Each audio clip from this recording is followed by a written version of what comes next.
Everybody we talk to, every political discussion, it talks a lot about Trump, but when it comes to Joe Biden, people say, man, he's too old to run, isn't he? I mean, he's not really going to run.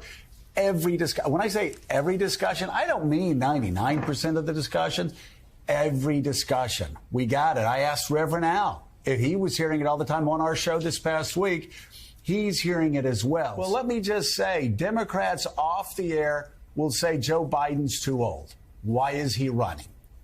On the air, they won't say that. So I commend David for at least raising the question. Was that an omission right there? Is that what am I hearing this correctly? Behind closed doors, they think that he's old and all that, but when they get on TV, the Democrats are lying to the American people? Did I get that right? Is that what Morning Joe just said right there? Before we dive into this video, don't forget to like, subscribe, and if you guys could please share so we can get the word out there. You can see it now. We're going to be real quick with this. You can see that shift in that turn. All you have to do is slightly pay attention, and it's about 3 reasons why they're about to completely roll over and just broom Joe out the back door. You can already see it. One is because of all these impeachment inquiries right now, right? With all this stuff that's going on, they know that this is just going to continue on, and eventually the dam is going to burst. All this stuff's going to come through. First, the Republicans, they moved with their impeachment inquiry. That was number one, into the president over unproven claims of involvement in Hunter's business dealings. They have not proven anything yet. They know exactly what this is about. They have paper trails where even down to like the nieces and nephews are collecting payments all through Burisma. They know all this stuff is documented that they can see. Everybody else in the family got paid, right? Except for Joe. Really? So everybody, his brothers, his kids, uncles, aunts, everybody else got paid except for Joe. And it just happened to be when he was the vice president. Really? Really, there's nothing to see here. So they know that this is just going to stay in the limelight, and eventually it's going to cave in, and really what's going on is going to end up coming out. So that's one reason why they're getting ahead of it. The second reason is now we're going to throw up the age, right? Because they know they can't run on the policies. Nobody is better off now than they were back when Trump was in office. That's just obvious. They know that. They can see the high interest rates since, the highest in 20 years. The gas prices are shooting right back up. Normal is going to be $4 a gallon now. That's going to be the new normal, where it used to be $2 or even sub $2.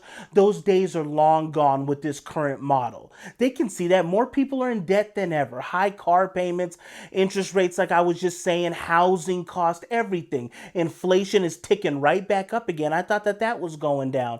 They can see this. So now they're going to lean to the age thing. He's accomplished so much, but he's just so old that we just don't think that he can really keep on doing such a great job. But that's why they'll never really touch on the economy, because it's complete trash, and the polls reflect that. A lot of people are unhappy because it's reality.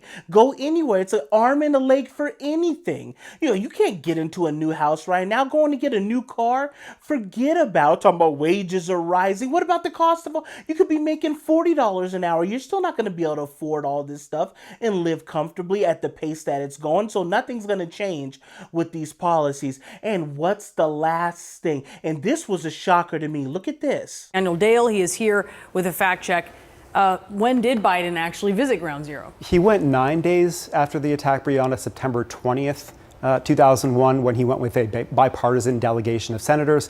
I asked the White House last night about this claim. They provided a photo of him there on September 20th, reiterated that he was there that day. I think some people might say, oh, okay, he was there. It's just days, a matter of days. 9 days later, maybe he forgot, and maybe he forgot. But look, it's 9/11, it's sensitive. He's speaking to military and first responders, so I think the facts matter. And he has done, I don't know if it's similar things, but he's sort of told some stories that don't line up quite like this before. Yeah, this president has a pattern at this point of either inventing or embellishing stories about his own past, his biography. He did it 3 times in one speech last month alone. Oh, so now you want to fact check him on all these lies, and now it comes down because it's 9/11, when he lied about being there the day after it happened, when really it was a week down the line. So now we want to fact check him. What about him being raised as a Puerto Rican? How come they didn't fact check that? Or him talking about his house fire where he almost lost his wife, his car, the cat, and all that. It was just maintained right to the kitchen. Nothing happened. No crazy amount of damage happened. Why don't they fact check him? Why is it just now you're fact checking him?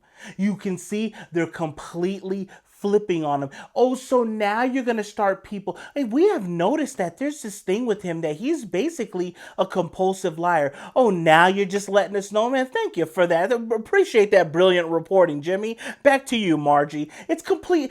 Everybody knows this. That's how you can know they're starting to roll over on him, because they could have been fact checking him this entire time. Why don't you fact check him on the 13 million jobs created when they know it's like a little over 2 million? Why don't they fact check him on the unemployment? Why don't they fact check him on all this brilliant economy stuff, Bidenomics? Why don't they fact check him on how horrible things really are? You can see they're going to start pushing him out the back door. Now you're going to start hearing about all this stuff. Because once again, if he was so dominant, the 81 million man, you wouldn't be hearing about all this stuff.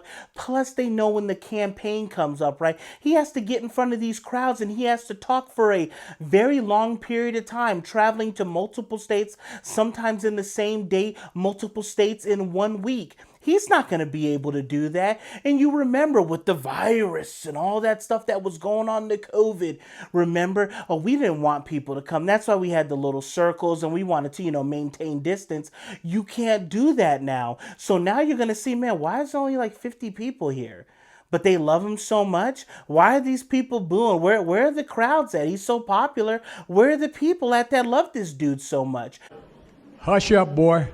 So they can see all of that stuff starting to come around. So now they're getting ahead of it. Now they have to get in front of it because they know what's coming and they know what's around the corner. So those are the 3 signs, in my opinion, that you can see the tides are changing. And I believe that they'll probably have like Newsom and Michelle Obama, some orientation of that's going to be running. That's what they're going to put in place. And they'll just broom Kamala to the side because they don't even like her. And they know that she hasn't done jack diddly. Is Vice President Kamala Harris the best running mate for this president? He thinks so, and that's what matters. So they're going to run her. So you already know that's not going to happen, but they'll broom her away quick and she'll make a speech. Oh, I would run, but I can't see myself running with anybody else than Joe. It's going to be something just like that, right around those little things. You guys let me know if you guys think I'm wrong or if I'm kind of spot on with this. And if you guys have noticed how the media is starting to roll over on this dude. Thank you guys for watching. Thank you guys for tuning in. Don't forget to like, subscribe, and if you guys could please share so we can get it out there, and I will catch you guys on the next one.